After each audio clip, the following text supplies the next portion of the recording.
Ya, oke, kembali lagi bersama kami di Nichols Law School Skepo. Hari ini kita akan membahas mengenai hukum perburuan, yaitu mengenai hak-hak pengusaha part 1.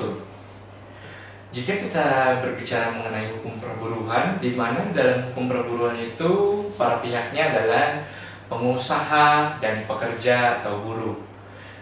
Untuk hal ini, karena kita adalah negara hukum, hak-hak tersebut sudah kita miliki sejak di Undang-Undang Dasar 1945 Amandemen keempat. Kalau amandemen pertama atau naskah aslinya tidak mengatur hal tersebut, hanya mengatur di pasal 33 semua warga negara Indonesia berhak untuk penghidupan yang layak. Untuk interpretasi dari pasal ini adalah semua warga negara Indonesia untuk berpenghidupan yang layak berhak untuk melakukan suatu usaha, suatu pekerjaan yang aktif untuk jika memang memiliki kelebihan untuk mengumpulkan kekayaan pula. Itu pun diatur oleh Undang-Undang Dasar 1945.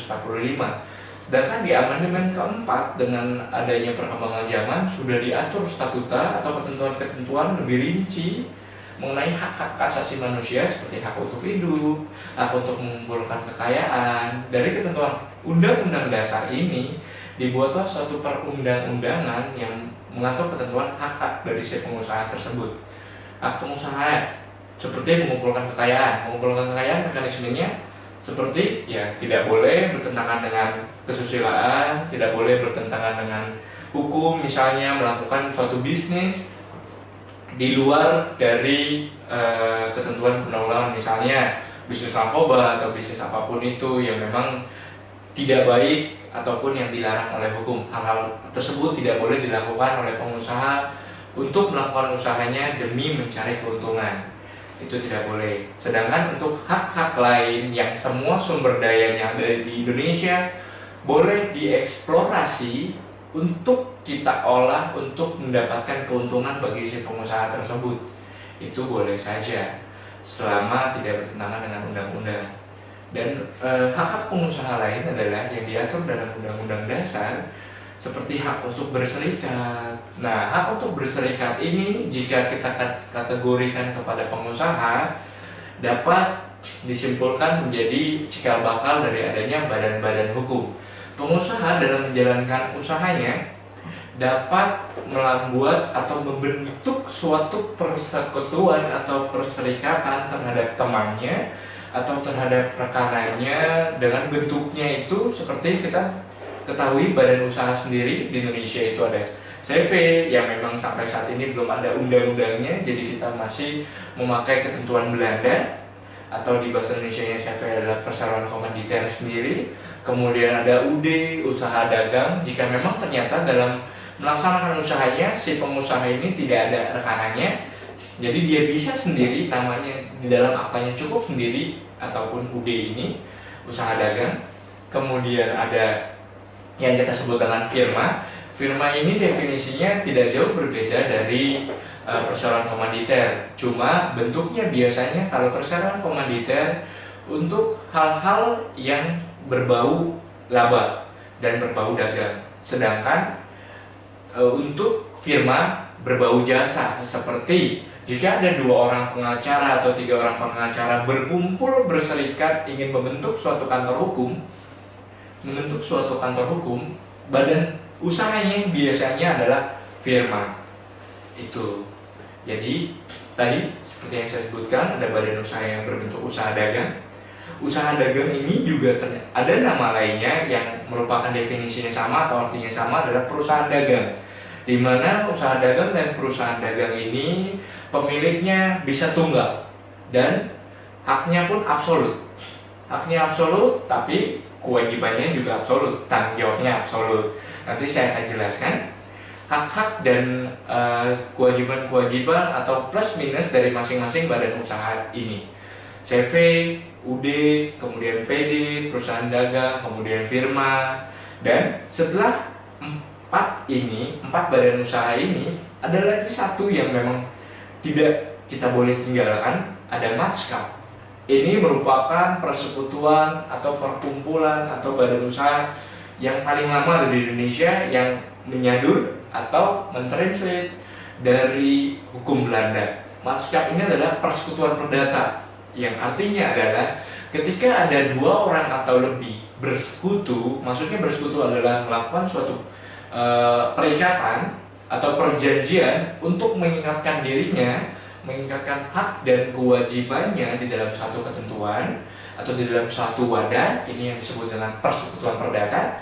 Cuma dalam perkembangannya, persekutuan perdata ini menjadi tidak dipakai lagi karena persekutuan perdata ini menjadi dasar, atau kita dalam sebutkan bahasa sehari-hari menjadi orang tua dari masing-masing bentuk badan usaha seperti PD, CV, UD. Dasarnya adalah persekutuan perdata, yang mana kedua orang atau tiga orang atau lebih mengingatkan hak dan kewajibannya untuk melakukan suatu usaha dan menyetorkan bagian-bagiannya. Ada yang menyetorkan tenaganya sebagai keahliannya, ada yang menyetorkan kewajibannya, ada yang menyetorkan modalnya, dan itu pun menjadi suatu ketentuan yang dianggap sama oleh perundang-undangan, baik dia menyetorkan secara haknya atau kewajibannya atau keahliannya, atau dengan modalnya, dengan uangnya, itu sama kedudukannya. Jika memang badan usahanya itu seperti CV atau firma yang menyumbangkan uang atau menyumbangkan tenaga, itu sama kewajiban dan haknya. Cuma perbedaannya adalah si persero aktif dan persero pasif dikenal dalam persero komanditer, kewajibannya pasti beda. Firma aktif dan si partner yang tidak aktif itu kewajibannya berbeda. Setelah tersebut saya akan sebutkan lagi satu badan hukum yang memang sudah paling populer adalah badan hukum PT atau perseroan terbatas. Kenapa ini badan hukum? Karena ciri-ciri dari suatu badan hukum adalah memiliki kekayaan terpisah dari si pemilik. Kekayaannya sudah terpisah, tanggung jawabnya pun terpisah dari si pemilik dengan si badan hukum. Kalau badan-badan usaha yang lain tidak memiliki tanggung jawab yang terpisah, tanggung jawabnya itu adalah tanggung jawab si orangnya. Si badannya tidak bisa dituntut secara hukum dan tidak bisa dipertanggungjawabkan. Itu perbedaannya, perbedaan antara badan usaha dengan badan hukum. Plus minusnya seperti itu. Kemudian si badan hukum sendiri selain mempunyai harta kekayaan yang terpisah adalah mempunyai organ-organ atau struktur yang jelas. Seperti adanya suatu, misalnya kita berbicara soal PT, ada misalnya suatu perseroan terbatas. Dalam PT ada pemegang sahamnya. Pemegang sahamnya bisa lebih dari 2 orang, 3 orang, 4 orang ataupun lebih. Nah, hak-hak mereka dinaungi, meskipun hak-hak individu mereka diakui, cuma di dalam PT dinaungi menjadi suatu wadah yang disebut dengan organ rapat umum pemegang saham. Rapat umum pemegang saham ini menjadi suatu kekuatan tertinggi dalam perseroan terbatas. Ini sudah diatur dalam Undang-Undang PT yang baru, yaitu 40 2007. Sedangkan Undang-Undang PT sebelumnya tahun 95 tidak mengenal rumus ini. Organ tertinggi adalah si para pemegang saham sendiri, cuma tidak ada sebutan namanya. Kalau di 40 2007 Undang-Undang Perseroan Terbatas yang terbaru sudah ada sebutannya, yaitu Rapat Umum Pemegang Saham, di mana kewenangannya adalah tertinggi. Dia berhak memberhentikan, dia berhak menentukan jalannya perusahaan, dia berhak menutup perusahaan, dia berhak membubarkan perusahaan. Itu PT. Kemudian ada badan hukum lainnya, yaitu badan hukum misalnya koperasi, badan hukum yayasan. Cuma perbedaan antara PT, koperasi, dan yayasan meskipun ketiganya badan hukum adalah, saya jelaskan kulit luarnya terlebih dahulu di part 1 ini. Pertama, badan hukum PT memiliki fungsi untuk mencari laba atau menghasilkan laba. Jadi tujuannya adalah komersil didirikannya PT tersebut. Kemudian yang kedua, koperasi. Koperasi ini masih mengorientasikan atau bertujuan kepada mencari laba.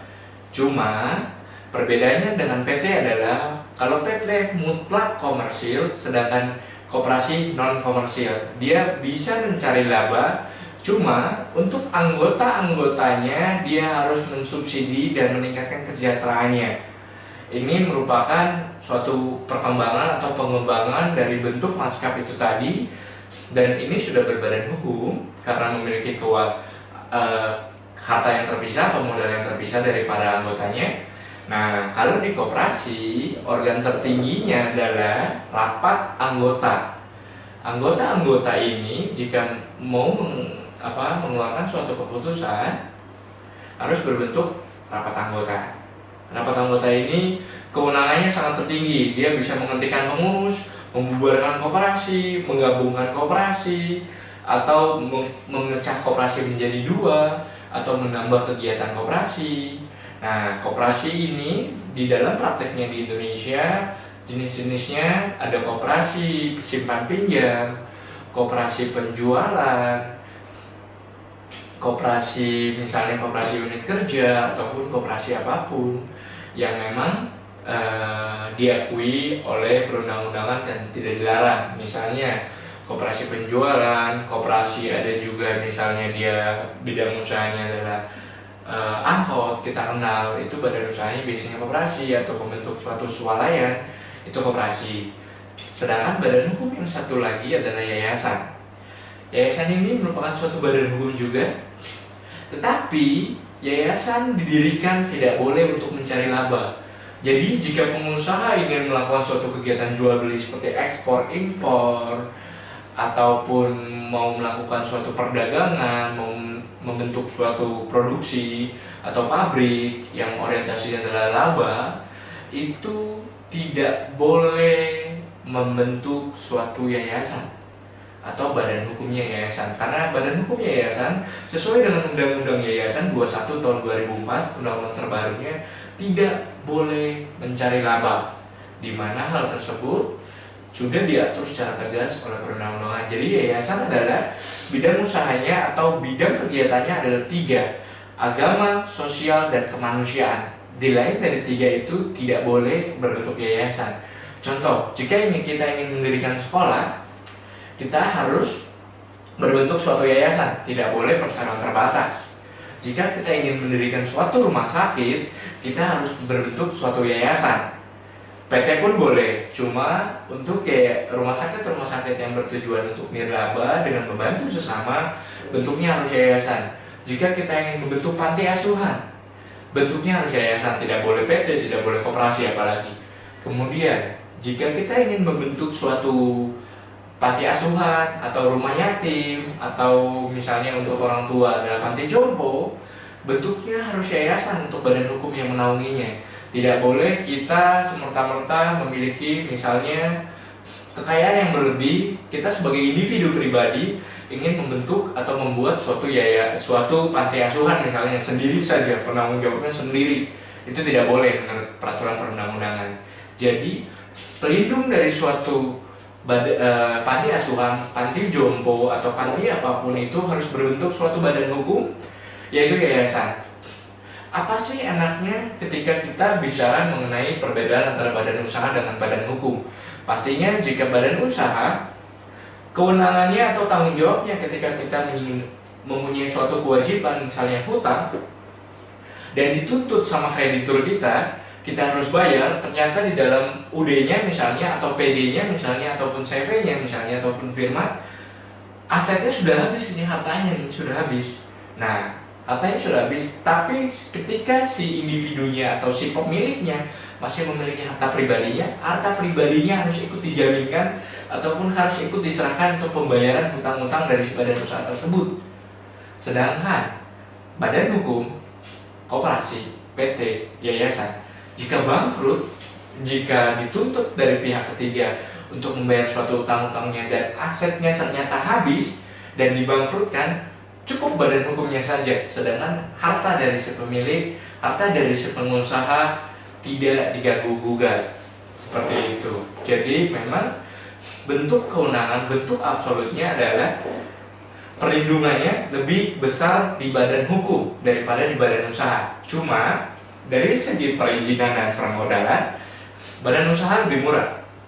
Cukup akte saja, dan dengan SIUP dan TDP yang diajukan pada instansi perdagangan atau KUKM, kemudian langsung bisa dijalankan. Kalau badan hukum, kita selain akta notaris, kita ada juga kewajiban perpajakan. Kalau badan usaha juga ada kewajiban perpajakannya sama, kita harus punya NPWP. Kemudian kita harus mengajukan kepada Kementerian Hukum dan HAM untuk pengesahan dari si nama bentuk badannya tadi, si PT-nya atau si yayasannya atau si koperasi, untuk memperoleh status badan hukum. Dengan diperoleh status badan hukum, si bentuk persatuan atau bentuk usaha tadi atau bentuk perserikatan tadi atau bentuk perikatan tadi menjadi suatu subjek hukum yang diakui oleh hukum. Karena di Indonesia subjek hukum adalah hanya dua, individu dan badan hukum. Sedangkan badan usaha tidak dan bukan merupakan subjek hukum. Badan hukum iya. Dengan diakuinya suatu badan menjadi badan hukum, maka diakuinya pula, diberikannya pula dari negara suatu hak dan kewajiban dari badan hukum tersebut. Dengan hak-haknya seperti tadi yang saya bilang, kewajibannya adalah jika membentuk suatu badan hukum, kewajibannya sesuai dengan negara kita yang berdasarkan Pancasila harus mensejahterakan penduduk sekitar di mana alamat badan hukum itu ada melalui corporate social responsibility, baik berbentuk badan usaha PT, koperasi ataupun yayasan. Kalau yayasan harus meng-hire anak-anak sekitar untuk dijadikan anak asuhnya jika memang berbentuknya sekolah atau panti asuhan atau panti jompo. Koperasi anggotanya itu harus berdasarkan penduduk sekitarnya dijadikan anggota dan ditingkatkan kesejahteraannya sendiri. Itu perbedaannya antara koperasi, badan hukum PT dengan badan hukum yayasan. Dan ketiganya adalah badan hukum. Kenapa disebut badan hukum? Karena selain kekayaan yang terpisah, mempunyai organ terstruktur sendiri, satu lagi poin pentingnya adalah mempunyai SK atau surat keputusan atau pengesahan dari Kementerian Hukum dan HAM. Itulah salah satu kunci atau kunci pokok dari suatu badan usaha menjadi badan hukum. Kuncinya adalah di SK Kementerian Hukum dan HAM tersebut. SK tersebut menjadi kekuatan kita atau menjadi hak-hak kita dan pelindung kita pengusaha dalam hal ini untuk harta kita pribadi tidak diganggu gugat sama si kreditur ataupun pihak ketiga. Jika dalam jalannya usaha ternyata kita ditipu nih atau kita dipailitkan dalam bentuk badan hukum kita oleh pihak ketiga, dalam hal ini kita dituntut nih karena rugi ataupun apapun itu, karena tidak berjalan sesuai dengan prosedur yang berlaku, kita dituntut. Dan si penuntutnya ini menuntut kita selaku pribadi, tuntutan tersebut menjadi batal demi hukum oleh pengadilan karena tidak bisa. Tuntutan tersebut harus ditujukan kepada si badan hukum. Badan hukumnya ini yang mewakili siapa sih? Kita lihat lagi di anggaran dasar. Dalam suatu badan hukum ada anggaran dasarnya. Bedanya badan hukum dengan tidak badan hukum, anggaran dasarnya tersebut.